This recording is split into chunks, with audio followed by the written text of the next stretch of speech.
좋은 날입니다. 2월 17일 GT 묵상에 함께 하신 여러분 환영하고 축복합니다.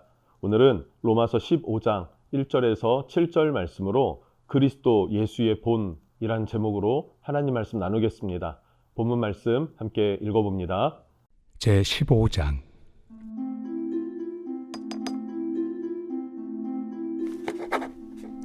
믿음이 강한 우리는 마땅히 믿음이 약한 자의 약점을 담당하고 자기를 기쁘게 하지 아니할 것이라.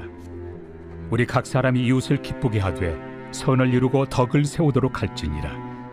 그리스도께서도 자기를 기쁘게 하지 아니하셨나니 기록된 바 주를 비방하는 자들의 비방이 내게 미쳤나이다 함과 같으니라.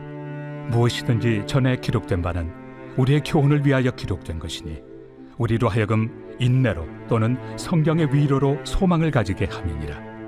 이제 인내와 위로의 하나님이 너희로 그리스도 예수를 본받아 서로 뜻이 같게 하여 주사 한 마음과 한 입으로 하나님 곧 우리 주 예수 그리스도의 아버지께 영광을 돌리게 하려 하노라.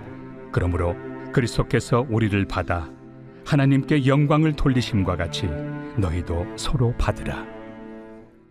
15장에서는 그리스도를 본받아라. 그리스도를 본받아서 선을 이루고 덕을 세워라. 선을 이루고 덕을 세워라 라고 하면서 권면합니다. 그리고 그리스도께서 어떻게 살아오셨는지 어떻게 순종하셨는지를 설명하고 바울 자신도 어떻게 그리스도를 본받아서 그의 사명대로 자신이 받은 사명을 어떻게 순종하면서 충성했는지에 대해서 고백하는 내용이 15장 전체의 내용입니다. 오늘은 그리스도를 본받아야 한다라는 것에 대해서 우리가 한번 나눠보면 좋을 것 같습니다. 여러분, 선을 이루고 덕을 세우는 것. 선은요, 하나님과의 관계를 세우는 것입니다. 그리고 덕은 인간과의 관계를 세워가는 것이겠죠. 특별히 그리스도를 본받아 덕을 세운다라고 하는 것. 덕을 세워서 하나님과의 관계를 세운다라고 하는 것에 가장 중요한 것은요, 서로 받아주는 삶이 필요하다는 것입니다. 서로를 용납해 주는 것. 연약함이 있어도 그것을 이해하고 받아주는 것이 필요하다는 것입니다. 예수님께서도 이것에 대한 본이 되어 주셨죠. 베드로가 있습니다. 베드로는 예수님을 3번 배신했어요. 네가 3번 나를 배신할 거야 라고 이미 귀뜸해 주었는데도 불구하고 베드로는 예수님을 3번 배신하게 됩니다. 차마 예수님을, 부활의 주님을 만났음에도 불구하고 그 주님을 계속해서 따라갈 염치가 없었던 것 같아요. 그러다 다시 고향으로 갈릴리로 내려가서 어부의 일을 할 때에 어떻게 하십니까? 주님이 먼저 찾아와 주셨고 주님이 먼저 그 제자들을 위해서 불을 피우고 그리고 떡을 굽고 물고기를 구워서 나누어 줍니다. 그러면서 어떻게 말씀하십니까? 요한의 아들 시몬아, 네가 나를 사랑하느냐? 네가 나를 사랑하느냐? 네가 나를 사랑하느냐? 3번 배신했던 베드로에게 3번 질문합니다. 그리고 내 양을 먹여라, 내 양을 치라, 내 양을 먹여라. 그리고 3번 어떻게 하세요? 다시 한번 재차 사명을 주십니다. 즉 3번 배신했던 베드로에게 내가 너 3번 용서해 줄게 라고 하면서 위트 있게 베드로를 용납해 주고 받아주시는 그 모습을 우리가 볼 수 있죠. 이 예수님을 우리가 본받아 갈 때, 우리가 이 예수님을 본받아서 교회 공동체 안에서 서로 믿음이 연약한 부분들을 이해해 주고 용납해 주고 기다려 줄 수 있는 그런 성숙함이 있을 때 우리는 어떻게 됩니까? 선을 이루게 되고 덕을 세우게 된다 하는 것을 기억하면 좋겠습니다.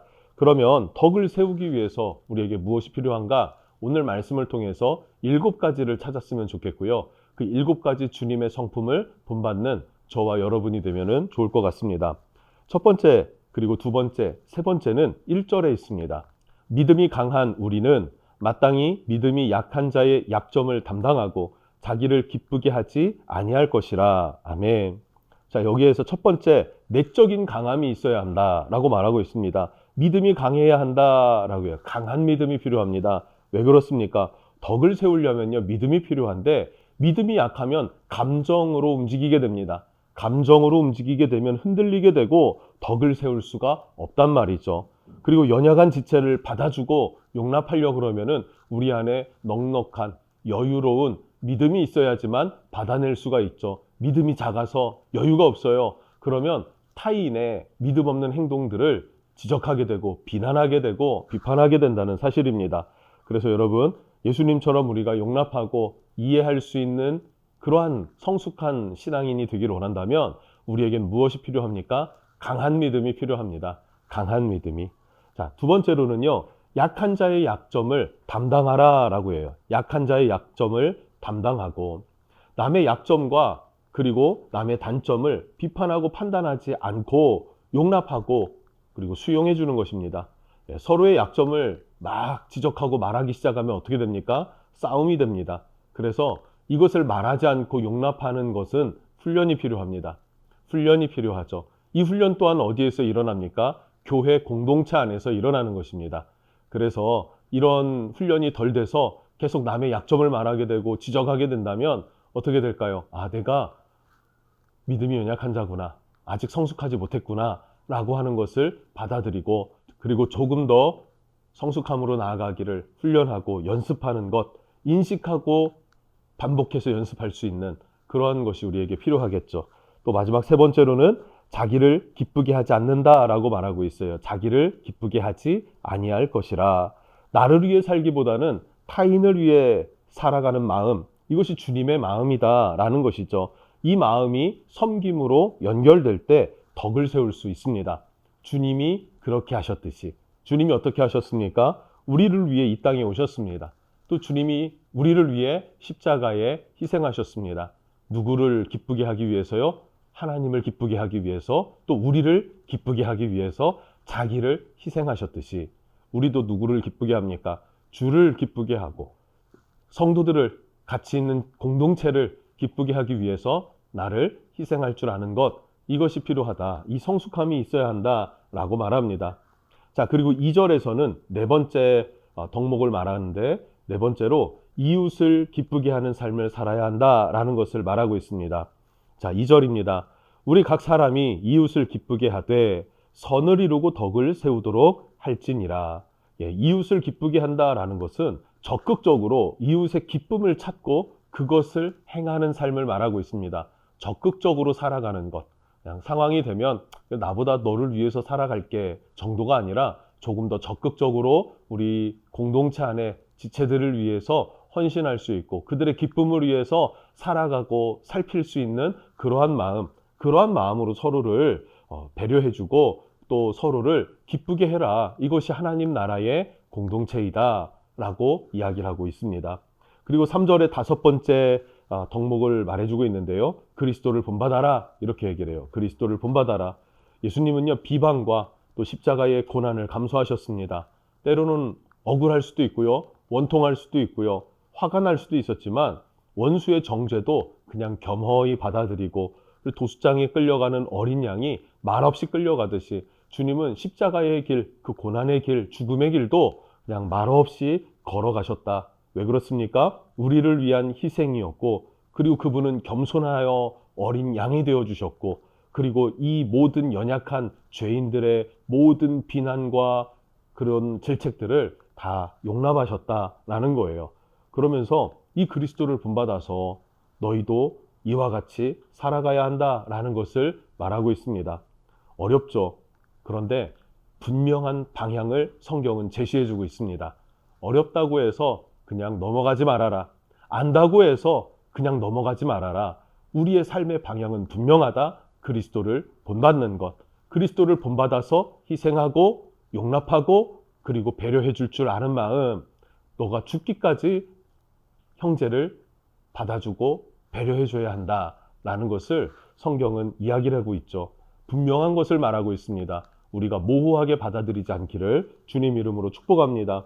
그리고 4절에서 6절에서 말하는 것은요. 성경을 통해서 주의 본을 받아라 라는 거예요. 성경을 통해서 그리스도를 닮아갈 수 있다는 것이죠. 성경에는 예수님에 대한 것만 기록되어 있지는 않습니다. 그러나 그 모든 인물들의 어떤 특징들이 있지 않습니까? 그 특징들은 예수님의 성품에서 온 것이고 우리가 본받아야 될 모델이 될 수 있죠. 어떤 것들이 있을까요? 믿음의 본이 되었던 아브라함. 아브라함은 어떤 사람입니까? 자신이 더 이상 아이를 낳을 수 없다. 내 아내는 이미 지난 지 오래되었다. 그럼에도 불구하고 히브리서에서는 믿음이 약하여지지 아니하였다라고 해요. 그래서 우리의 믿음의 본이 됩니다. 모세는 어떤 사람이었습니까? 이 세상에서 가장 온유한 자다라고 하나님이 인정하셨어요. 아, 온유한 성품은 모세와 같아야 하는구나 라는 것을 알 수 있겠죠. 여호수아는요, 다니엘은요, 요셉은요, 기타 등등 수많은 인물들이 있습니다. 우리가 본받아야 될 것들이 너무나 많죠. 그래서 우리는 성경을 통해서 주님을 본받아 갈 수 있습니다.